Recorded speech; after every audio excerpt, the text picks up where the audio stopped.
So I moved to Vancouver. I was very excited, and less than 2 months after I joined the startup, they decided to close down their AI research efforts. Toronto has earned a reputation for being at the forefront of AI research. Today's guest will discuss his experience coming to Canada as an AI research scientist. Hi, I'm Gabriel. I'm originally from Mexico. I did my undergraduate studies there, and then I moved to New York to do a PhD in statistics. And then after that, I moved to Canada, where I joined a startup doing AI research last year. You finished your PhD last year and you decided to come to Canada. In my understanding, you would be better off if you just decided to go to the Bay Area and join the startup there. So what actually brought you to Canada?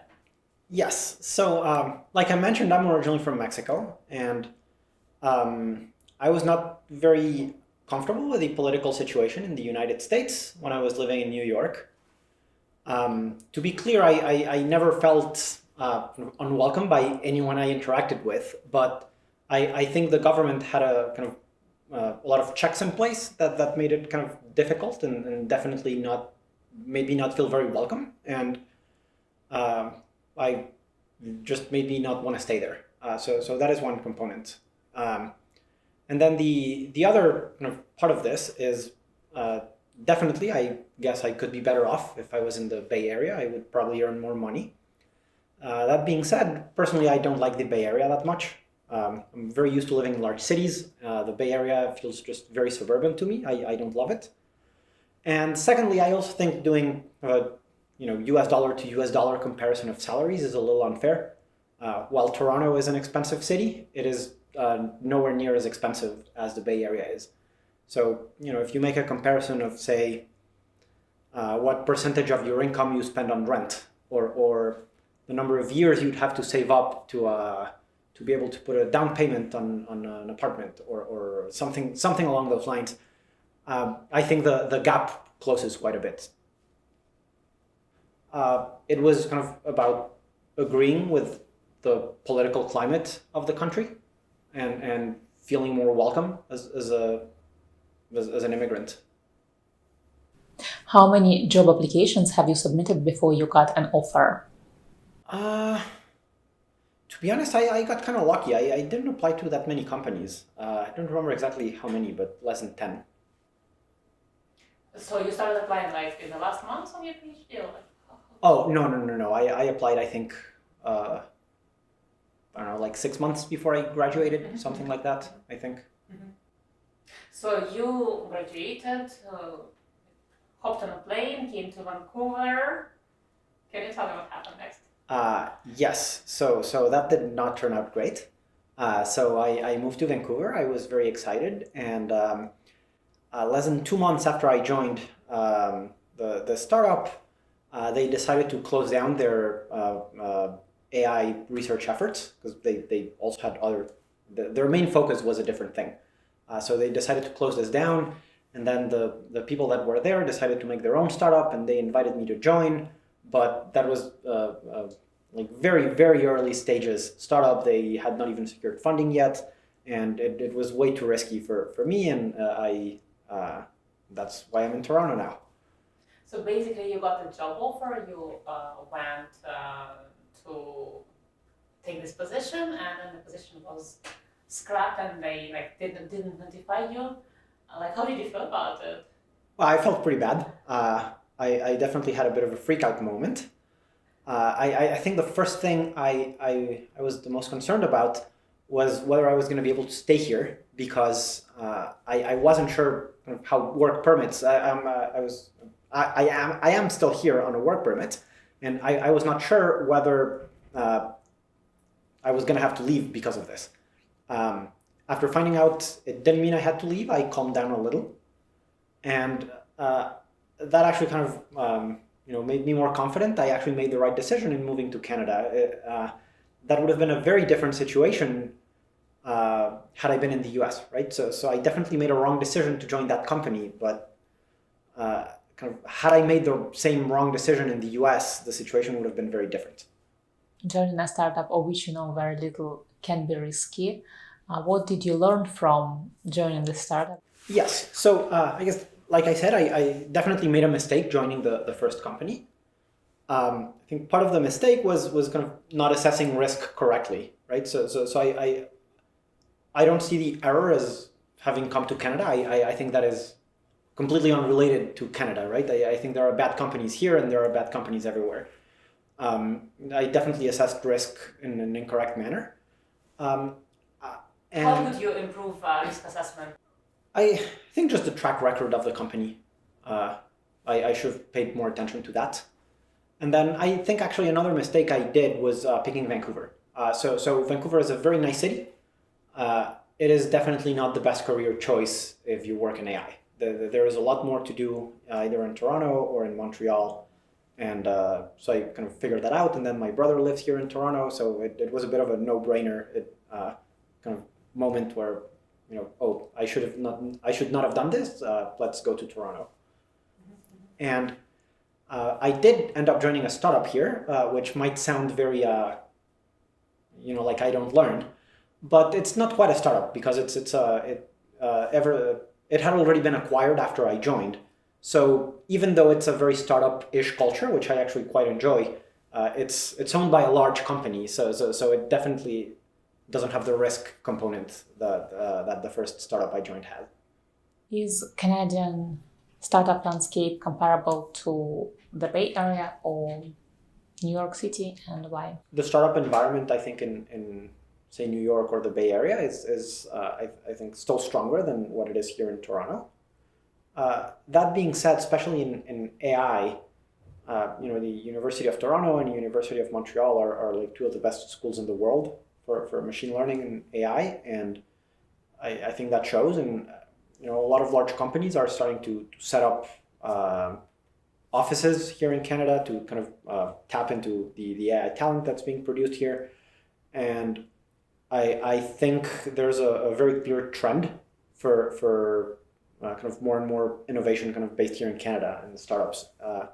So even though while I still think it's like the current situation in the US is better from a startup perspective, I would not be that surprised if in the next 10 or 15 years Canada's like really one of the major players. In terms of the demographics at your company, are your colleagues immigrants or Canadians? I don't know, it's huge majority of foreign-born people.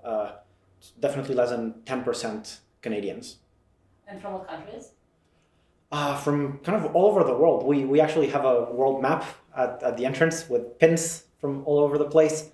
There's a bunch of Chinese people, there's people from India, there's people from several places in Europe, there's several people from a place in Latin America.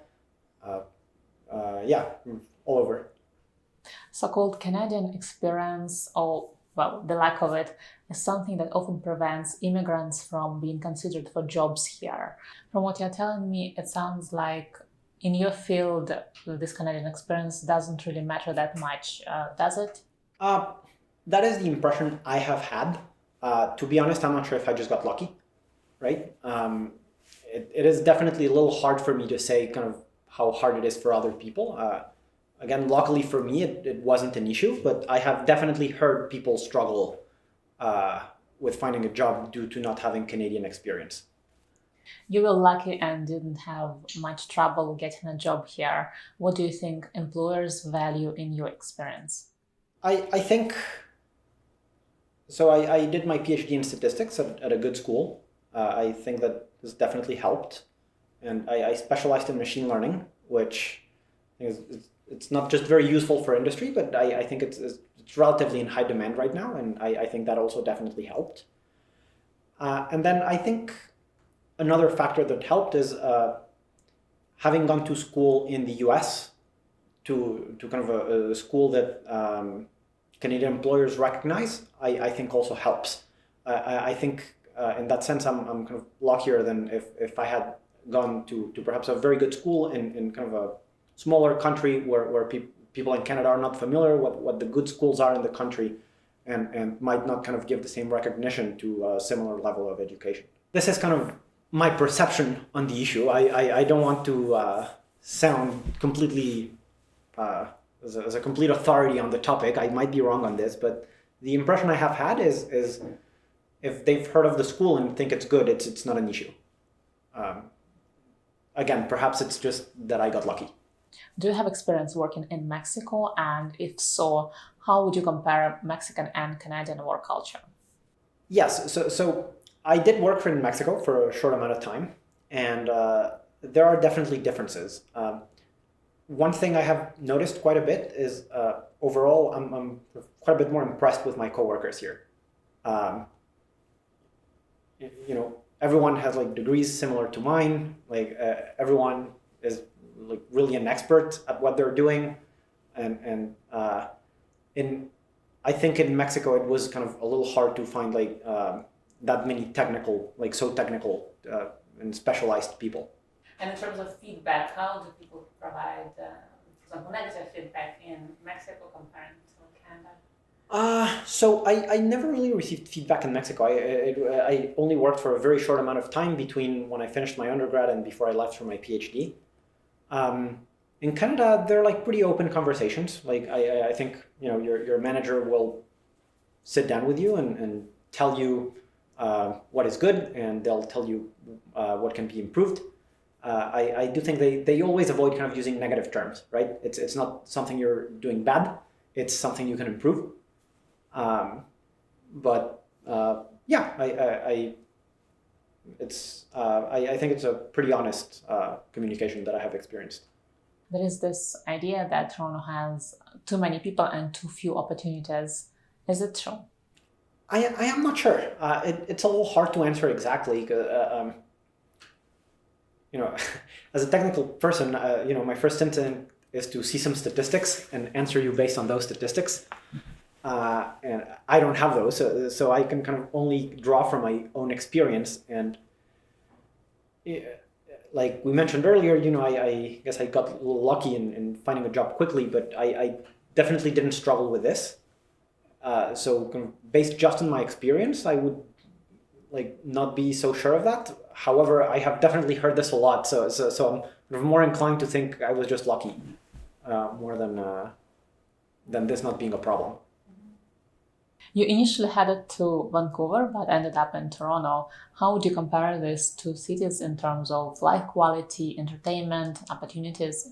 Yes, so I think Vancouver is definitely prettier.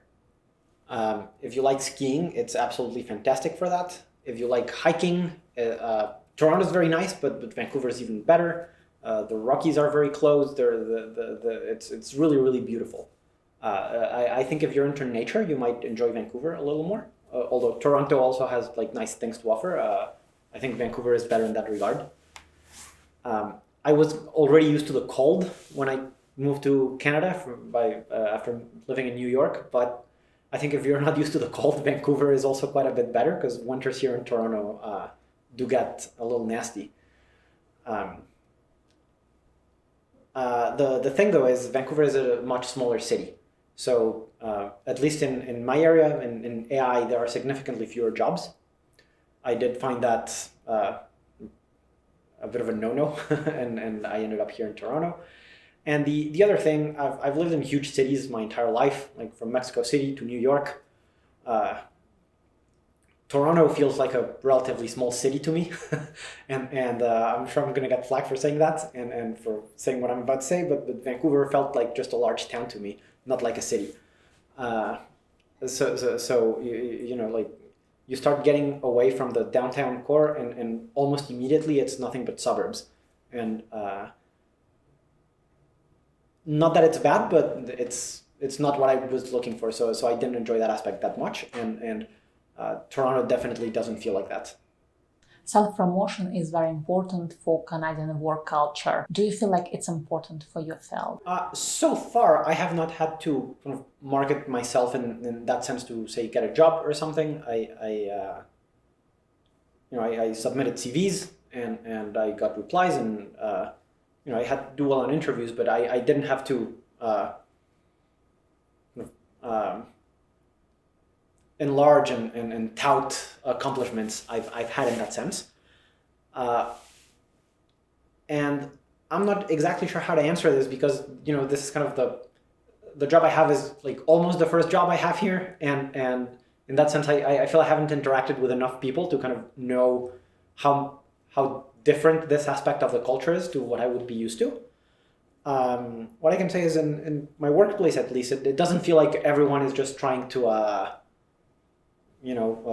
shout louder than the next person about what they're doing. It feels like pretty collaborative, and efforts feel like very like team efforts more than other than individual efforts. I'm not sure if that's just, again, because I got lucky and found a very good place to work, or if it's more of a reflection of how things are in general. But that has been my experience.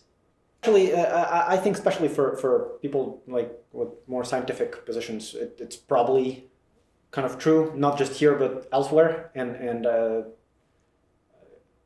not saying that soft skills are completely useless. They most certainly are not, and they're useful. But it's kind of not what you're directly hired for, and in that sense, I think those can go a little bit hand in hand. Not completely hand in hand, but there's some relation there. The cost of living is notoriously high in Toronto. As a young man without a family, do you think you'll manage to save up? Yes. So I guess just to clarify, I don't think living here is better value economically than living, say, in the Bay Area, right?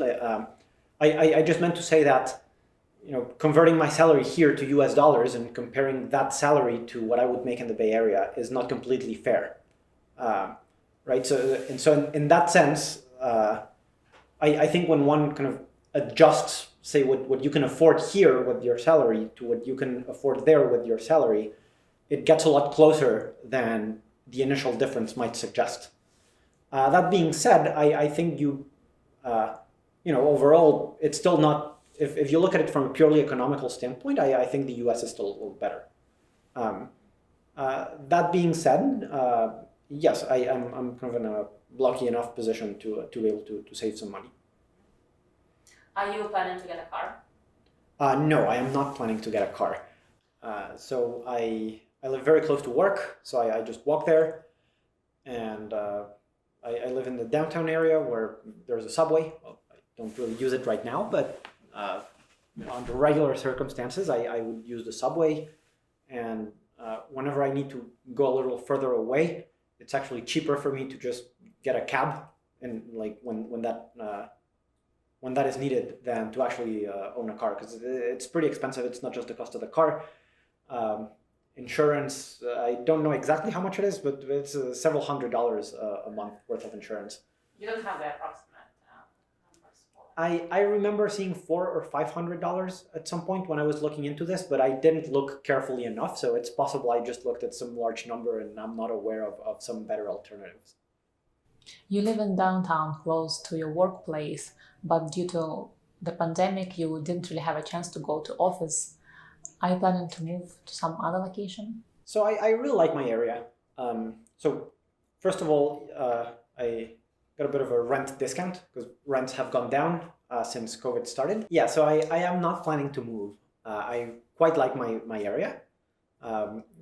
Indeed, under normal circumstances, I would go to work. I've been working from home now, and I could definitely find a cheaper place while still working from home. But hopefully things will go back to normal in not too long, and I'd rather not have to deal with the pain of having to move once to go away, and then once again if you go back. And then additionally, rents have gone down a little in Toronto since with the current situation. So I'm also paying less for my apartment than I was previously. So I'm very happy there right now. How was your workplace affected by COVID? It's been weird. So we've been working from home, and it is pretty weird. I mean, I mentioned at some point my job and my workplaces are very they really encourage like this collaborative environment. And typically at the office, we just have like this big open space. Everyone's desk is just right next to the other person's desk, and we constantly go to each other's desks and ask things, and We have whiteboards and it definitely has some taking used to working from home. That being said, I also feel bad about complaining about having to get used to this, right? Coming from this incredibly privileged position of being able to still work from home. But yeah, that's been the main impact. So basically, you're not really that affected. Your company didn't fire anyone. Yes. No, yeah, exactly. So everyone is still there. We are still doing our job. It's basically that we found it uncomfortable. But again, I think this is a pretty privileged position that is definitely not reflective of businesses in Canada as a whole. Canada is hailed as a paradise for families. Do you think it is the place where you will be starting yours? Yeah, I think it's a very good place to have a family. Toronto is a bit of an expensive city. I think that can definitely be, I guess, a point of issues to start a family, but I feel it's kind of the only issue. It's extremely safe. It's quite welcoming. There are good activities, or under usual circumstances, there's a lot of nice activities to do, and yeah, overall it's very peaceful and respectful, and I think it's a pretty good place to start a family. You're in Canada on work permit. Are you planning to apply for express entry anytime soon? Yes, actually, I sent my application for express entry last week. Wow! Congratulations! Thank you. What was your point, if it's necessary? I had 604 points. Yeah, so I have several factors kind of going for me. So there's age, and then the fact that I have a PhD helps quite a bit. Then the fact that I have a year of Canadian work experience also gives quite a bit of points. The fact that I have a job offer, which is basically the job I currently have, also gives me more points. And then I also speak French, which also gives me quite a bit of points. Did you take French language exam? I did take a French language exam, yes. And if it's not secret, how many points did you? Okay, I don't remember my exact scores on the exam, but I think overall I got 71 points for speaking French, because they very recently changed the rules. So you get a number of points for your first language, right? So I put English as my first language because it's the one I scored the highest in. I don't remember exactly how many points, but in the order of 30 points or something. And then your second language gives you fewer points than the first one, even if you score at like the maximum grade everywhere. However, they recently changed the rule, and if you're considered bilingual, they can give you up to 50 extra points. So because I scored above a particular minimum threshold in French, I'm classified as bilingual, and so I got those 50 additional points. Wow! Yes, so I was actually also not aware that taking the French exam was going to be so good. I was not aware of this rule, and when I kind of tried estimating how many points I was going to have, I was actually banking on getting about 50 points fewer than I actually got, precisely because of this. And when do you expect to hear back from the immigration agency? Hopefully next week or the one after that. Do they report any delays right now? I think they have not reported any delays for at least this part of processing. I have heard from people at my job about delays, so people that were already approved for PR, and they're basically just waiting to get fingerprinted, but some places are closed. Like the place they have to go to get fingerprinted are currently closed. So I have heard of those delays, but not of other delays. Did you choose to use services of immigration consultants? No, I did the whole thing myself. So I was originally planning on using a consultant. I guess coming from the US, any immigration-related matter is like something you go to a lawyer to talk about. So I kind of had that mentality.